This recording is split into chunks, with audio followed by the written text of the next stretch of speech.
Comparison is the thief of joy. I love this quote. I've got this quote on my wall, and it's something that comes up quite often when I'm working with clients, and it's such a key thing to think about in weight loss because joy is really important. Enjoying the journey. You know, especially if you have a bit of weight to lose, you can be on a weight loss journey for a while. You may as well enjoy the ride, because if there's one thing I know, if you're happy and enjoying the process, you are far more likely to continue and get to your goal. And it's something I hear quite often with people. They tell me they're enjoying their plan and things were going well. They might have been at work one day, having their yummy salad, and then they saw their co-workers eating some cake. And they felt a bit missing out. Oh, and it's such a shame because they can eat what they like and I can't.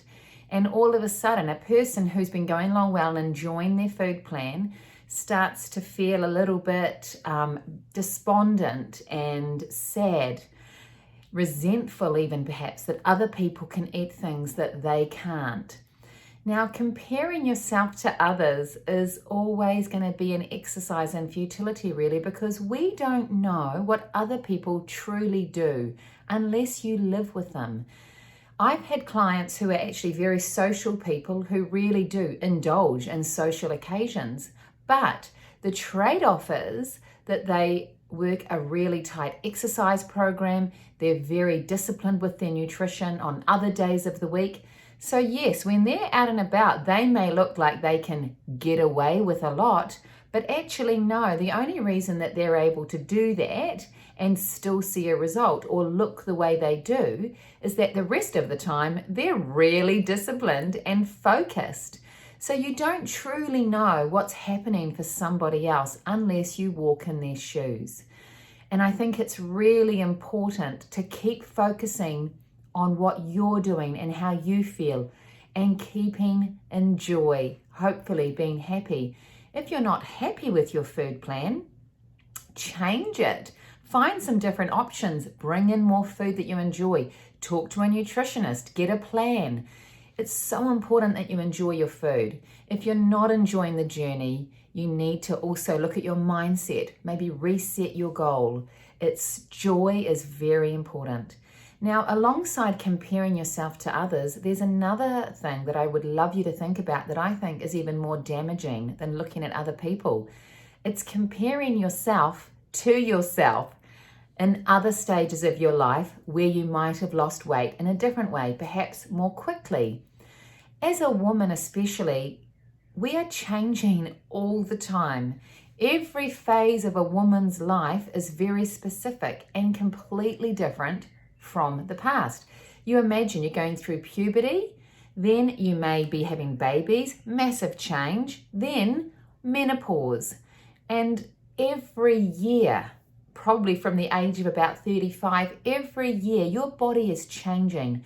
Why on earth would you get the same result from a food plan you did 5 years ago, 10 years ago? Your body's not the same. And I hear this time and time again, and I know that it's frustrating when you want to lose weight fast and maybe you're doing something that you did in the past and it worked. You've just got to step back and realize, well, actually, my body is a bit older. And the key organ that I think is really important when it comes to this is your liver. Your liver's probably been processing alcohol, caffeine, hormones, poison, environmental toxins. Your liver is pretty blimmin' busy, and then we want them to burn fat again. It might just be a little bit slower as you get older.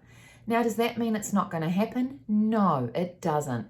You've got to look at every weight loss journey as a fresh start, new rules, new results.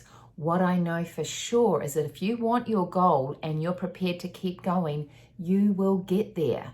So stop comparing this journey to one in the past, because you know what? Just because you might not be losing weight as fast doesn't mean it's not going to work.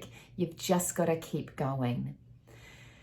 When you think about comparing yourself to others, why don't you compare yourself to people who aren't in as good a situation as you? people who would probably love to have the challenge you have.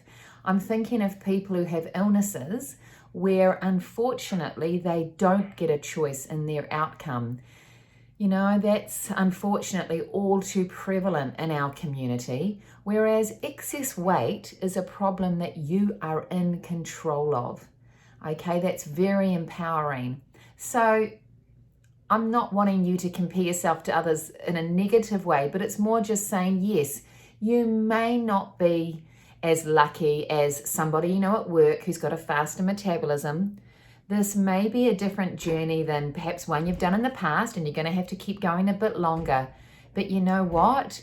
You're also in a really great position because you've got a problem you can do something about. And there are lots of people out there who don't have that same privilege. So stay in the joy. If you're not enjoying the plan, find a new plan, get some yummy food. If you live in Auckland, especially if you live up here on the Hibiscus Coast, go to Keto by Dee and buy yourself something yummy. Some keto pizza, a donut, a slice. My favorite, the custard tart. There's a lot of joy in that food. If you're outside of Auckland, hey, there are delivery services, people who will make keto food and send it. So make the most of that. Get some joy, bring some fun into your food. Enjoy this journey. Because I'll tell you one thing, if you keep going and get to your goal and you fit those pants that are currently a bit too tight, the day you put those babies on and they're loose, there will be a lot of joy, and that's going to help every area of your life.